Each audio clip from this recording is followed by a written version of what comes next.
اعوذ باللہ من الشیطان الرجیم بسم اللہ الرحمن الرحیم۔ اے ایمان والو، نبی اکرم صلی اللہ علیہ وآلہ وسلم کو اپنی طرف متوجہ کرنے کے لیے راعنا مت کہا کرو، بلکہ ادب سے انظرنا، ہماری طرف نظر کرم فرمائیے، ایسے کہا کرو، اور ان کا ارشاد بغور سنتے رہا کرو، اور قافلوں کے لیے دردناک عذاب ہے۔ نہ وہ لوگ جو اہل کتاب میں سے کافر ہو گئے اور نہ ہی مشرکین اسے پسند کرتے ہیں کہ تمہارے رب کی طرف سے تم پر کوئی بھلائی اترے، اور اللہ جسے چاہتا ہے اپنی رحمت کے ساتھ خاص کر لیتا ہے، اور اللہ بڑے فضل والا ہے۔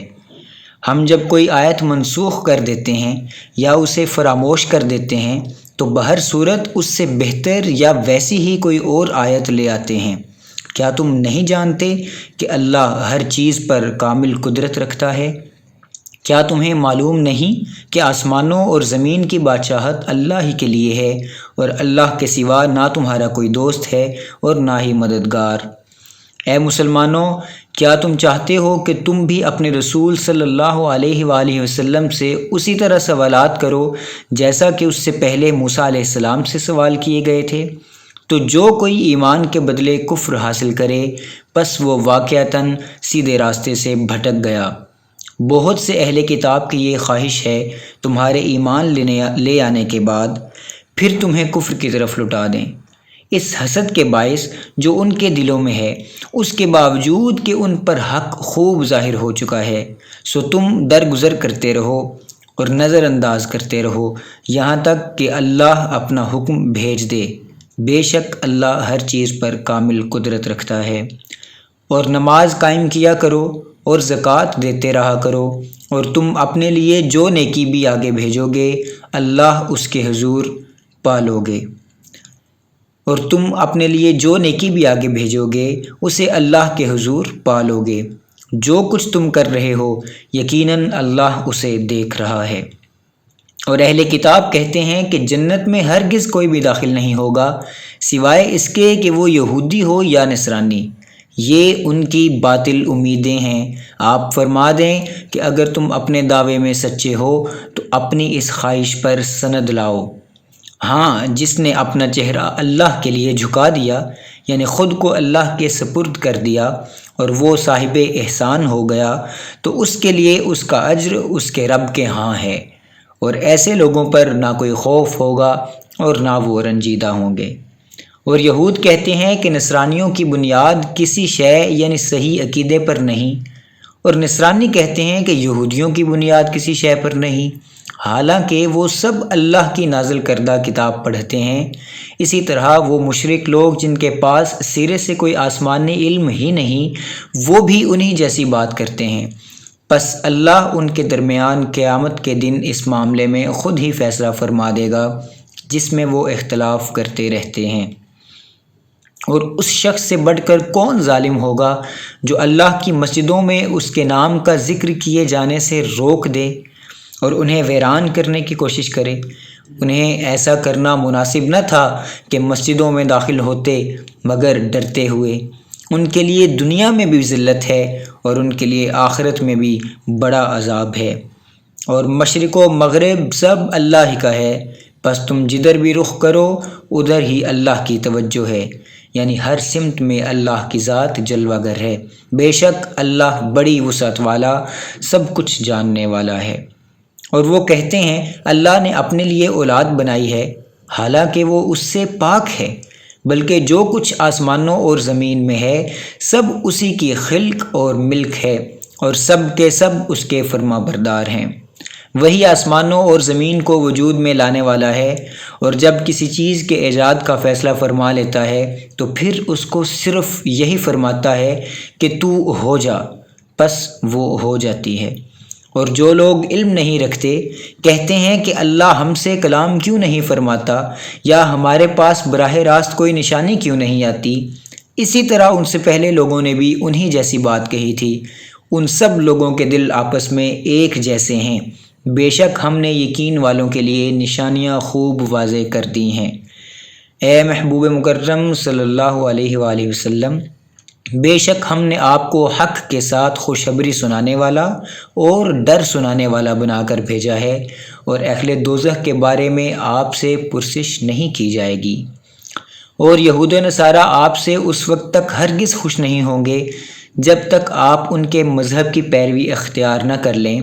آپ فرما دیں کہ بے شک اللہ کی عطا کردہ ہدایت ہی حقیقی ہدایت ہے، اور امت کی تعلیم کے لیے فرمایا، اور اگر بفرض محال آپ نے اس علم کے بعد جو آپ کے پاس اللہ کی طرف سے آ چکا ہے ان کی خواہشات کی پیروی کی، تو آپ کے لیے اللہ سے بچانے والا نہ کوئی دوست ہوگا اور نہ کوئی مددگار۔ ایسے لوگ بھی ہیں جنہیں ہم نے کتاب دی اور وہ اسے اس طرح پڑھتے ہیں جیسے پڑھنے کا حق ہے، وہی لوگ اس کتاب پر ایمان رکھتے ہیں، اور جو اس کا انکار کر رہے ہیں سو وہی لوگ نقصان اٹھانے والے ہیں۔ اے اولاد یعقوب، میری اس نعمت کو یاد کرو جو میں نے تم پر ارزانی فرمائی، اور خصوصاً یہ کہ میں نے تمہیں اس زمانے کے تمام لوگوں پر فضیلت عطا کی۔ اور اس دن سے ڈرو جب کوئی جان کسی دوسری جان کی جگہ کوئی بدلہ نہ دے سکے گی، اور نہ اس کی طرف سے اپنے آپ کو چھڑانے کے لیے کوئی معاوضہ قبول کیا جائے گا، اور نہ اس کو اذن الہی کے بغیر کوئی سفارش ہی فائدہ پہنچا سکے گی، اور نہ امر الہی کے خلاف انہیں کوئی مدد دی جا سکے گی۔ اور وہ وقت یاد کرو جب ابراہیم علیہ السلام کو ان کے رب نے کئی باتوں میں آزمایا تو انہوں نے وہ پوری کر دیں۔ اس پر اللہ نے فرمایا، میں تمہیں لوگوں کا پیشوا بناؤں گا۔ انہوں نے عرض کیا، کیا میری اولاد میں سے بھی؟ ارشاد ہوا، ہاں، مگر میرا وعدہ ظالموں کو نہیں پہنچتا۔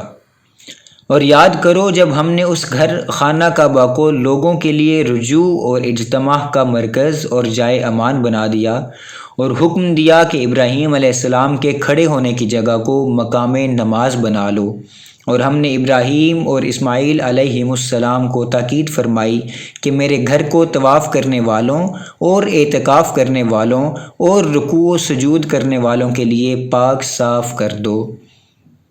اور جب ابراہیم علیہ السلام نے عرض کیا، اے میرے رب، اسے امن والا شہر بنا دے اور اس کے باشندوں کو طرح طرح کے پھلوں سے نواز، یعنی ان لوگوں کو جو ان میں سے اللہ پر اور یوم آخرت پر ایمان لائے۔ اللہ نے فرمایا، اور جو کوئی کفر کرے گا اس کو بھی زندگی کی تھوڑی مدت کے لیے فائدہ پہنچاؤں گا، پھر اسے اس کے کفر کے باعث دوزخ کے عذاب کی طرف جانے پر مجبور کر دوں گا، اور وہ بہت بری جگہ ہے۔ اور یاد کرو جب ابراہیم اور اسماعیل علیہم السلام خانہ کعبہ کی بنیادیں اٹھا رہے تھے تو دونوں دعا کر رہے تھے کہ اے ہمارے رب، تو ہم سے یہ خدمت قبول فرما لے، بے شک تو خوب سننے والا، خوب جاننے والا ہے۔ اے ہمارے رب، ہم دونوں کو اپنے حکم کے ساتھ جھکنے والا بنا، اور ہماری اولاد میں سے بھی ایک امت کو خاص اپنا تابع فرمان بنا، اور ہمیں ہماری عبادت اور حج کے قواعد بتا دے، اور ہم پر رحمت و مغفرت کی نظر فرما، بے شک تو ہی بہت توبہ قبول کرنے والا مہربان ہے۔ اے ہمارے رب، انہی میں سے وہ آخری اور برگزیدہ رسول صلی اللہ علیہ وآلہ وسلم مبعوث فرما جو ان پر تیری آیتیں تلاوت فرمائے، اور انہیں کتاب اور حکمت کی تعلیم دے کر دانائے راز بنا دے، اور ان کے نفوس و قلوب کو خوب پاک صاف کر دے، بے شک تو ہی غالب حکمت والا ہے۔ اور کون ہے جو ابراہیم علیہ السلام کے دین سے روگرداں ہو سوائے اس کے جس نے خود کو مبتلا حماقت کر رکھا ہو؟ اور بے شک ہم نے انہیں ضرور دنیا میں بھی منتخب فرما لیا تھا، اور یقیناً وہ آخرت میں بھی بلند رتبہ مقربین میں ہوں گے۔ اور جب ان کے رب نے ان سے فرمایا میرے سامنے گردن جھکا دو تو عرض کرنے لگے، میں نے سارے جہانوں کے رب کے سامنے سر تسلیم خم کر دیا۔ اور ابراہیم علیہ السلام نے اپنے بیٹوں کو اسی بات کی وصیت کی، اور یعقوب علیہ السلام نے بھی یہی کہا، اے میرے لڑکو، بے شک اللہ نے تمہارے لیے یہی دین اسلام پسند فرمایا ہے، سو تم بہر صورت مسلمان رہتے ہوئے ہی مرنا۔ کیا تم اس وقت حاضر تھے جب یعقوب علیہ السلام کو موت آئی، جب انہوں نے اپنے بیٹوں سے پوچھا، تم میرے انتقال کے بعد کس کی عبادت کرو گے؟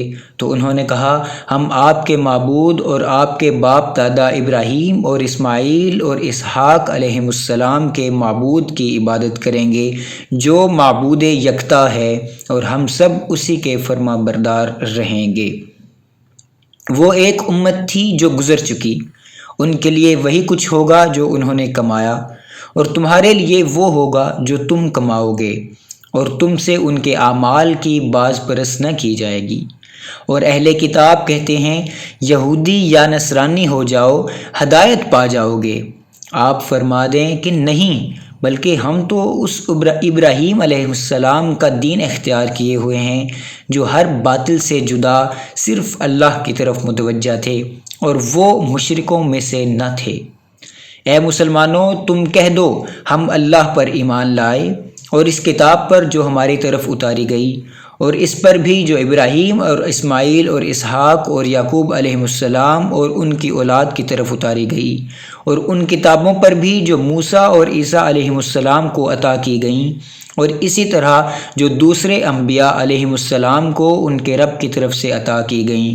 ہم ان میں سے کسی ایک پر بھی ایمان میں فرق نہیں کرتے، اور ہم اسی معبود واحد کے فرما بردار ہیں۔ پھر اگر وہ بھی اسی طرح ایمان لے آئیں جیسے تم اس پر ایمان لائے ہو تو وہ واقعی ہدایت پا جائیں گے، اور اگر وہ منہ پھیر لیں تو سمجھ لیں کہ وہ محض مخالفت میں ہیں۔ پس اب اللہ آپ کو ان کے شر سے بچانے کے لیے کافی ہوگا، اور وہ خوب سننے والا جاننے والا ہے۔ کہہ دو ہم اللہ کے رنگ میں رنگے ہوئے ہیں، اور کس کا رنگ اللہ کے رنگ سے بہتر ہے، اور ہم تو اسی کے عبادت گزار ہیں۔ فرما دیں کیا تم اللہ کے بارے میں ہم سے جھگڑا کرتے ہو، حالانکہ وہ ہمارا بھی رب ہے اور تمہارا بھی رب ہے، اور ہمارے لیے ہمارے اعمال اور تمہارے لیے تمہارے اعمال ہیں، اور ہم تو خالصتاً اسی کے ہو چکے ہیں۔ اے اہل کتاب، کیا تم یہ کہتے ہو کہ ابراہیم اور اسماعیل اور اسحاق اور یعقوب علیہم السلام اور ان کے بیٹے یہودی یا نصرانی تھے؟ فرما دیں کیا تم زیادہ جانتے ہو یا اللہ؟ اور اس سے بڑھ کر ظالم کون ہوگا جو اس گواہی کو چھپائے جو اس کے پاس اللہ کی طرف سے کتاب میں موجود ہے، اور اللہ تمہارے کاموں سے بے خبر نہیں۔ وہ ایک جماعت تھی جو گزر چکی، جو اس نے کمایا وہ اس کے لیے تھا، اور جو تم کماؤ گے وہ تمہارے لیے ہوگا، اور تم سے ان کے اعمال کی نسبت نہیں پوچھا جائے گا۔ اب بیوقوف لوگ یہ کہیں گے کہ ان مسلمانوں کو اپنے اس قبلہ بیت المقدس سے کس نے پھیر دیا جس پر وہ پہلے سے تھے؟ آپ فرما دیں مشرق و مغرب سب اللہ ہی کے لیے ہے، وہ جسے چاہتا ہے سیدھی راہ پر ڈال دیتا ہے۔ اور اے مسلمانوں، اسی طرح ہم نے تمہیں اعتدال والی بہتر امت بنایا تاکہ تم لوگوں پر گواہ بنو، اور ہمارا یہ برگزیدہ رسول صلی اللہ علیہ وآلہ وسلم تم پر گواہ ہو۔ اور آپ پہلے جس قبلہ پر تھے ہم نے صرف اس لیے مقرر کیا تھا کہ ہم پرکھ کر ظاہر کر دیں کہ کون ہمارے رسول صلی اللہ علیہ وآلہ وسلم کی پیروی کرتا ہے اور کون اپنے الٹے پاؤں پھر جاتا ہے۔ اور بے شک یہ قبلہ کا بدلنا بڑی بھاری بات تھی، مگر ان پر نہیں جنہیں اللہ نے ہدایت و معرفت سے نوازا، اور اللہ کی یہ شان نہیں کہ تمہارا ایمان یوں ہی ضائع کر دے۔ بے شک اللہ لوگوں پر بڑی شفقت فرمانے والا مہربان ہے۔ اے حبیب صلی اللہ علیہ وآلہ وسلم، ہم بار بار آپ کا رخ انور کا آسمان کی طرف پلٹنا دیکھ رہے ہیں، سو ہم ضرور بے ضرور آپ کو اسی قبلہ کی طرف پھیر دیں گے جس پر آپ راضی ہیں۔ بس آپ اپنا رخ ابھی مسجد حرام کی طرف پھیر لیجئے۔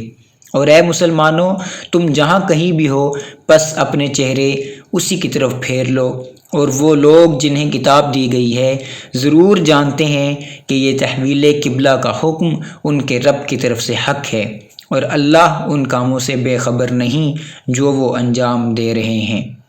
اور اگر آپ اہل کتاب کے پاس ہر ایک نشانی بھی لے آئیں تب بھی وہ آپ کے قبلہ کی پیروی نہیں کریں گے، اور نہ ہی آپ ہی ان کے قبلہ کی پیروی کرنے والے ہیں، اور وہ آپس میں بھی ایک دوسرے کی قبلہ کی پیروی نہیں کرتے۔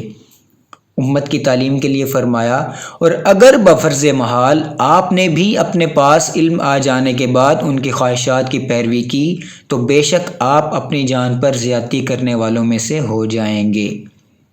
اور جن لوگوں کو ہم نے کتاب عطا فرمائی ہے وہ اس رسول آخر الزماں حضرت محمد صلی اللہ علیہ وآلہ وسلم اور ان کی شان و عظمت کو اسی طرح پہچانتے ہیں جیسا کہ بلا شبہ اپنے بیٹوں کو پہچانتے ہیں، اور یقیناً انہی میں سے ایک طبقہ حق کو جان بوجھ کر چھپا رہا ہے۔ اے سننے والے، حق تیرے رب کی طرف سے ہے، سو تو ہرگز شک کرنے والوں میں سے نہ ہو۔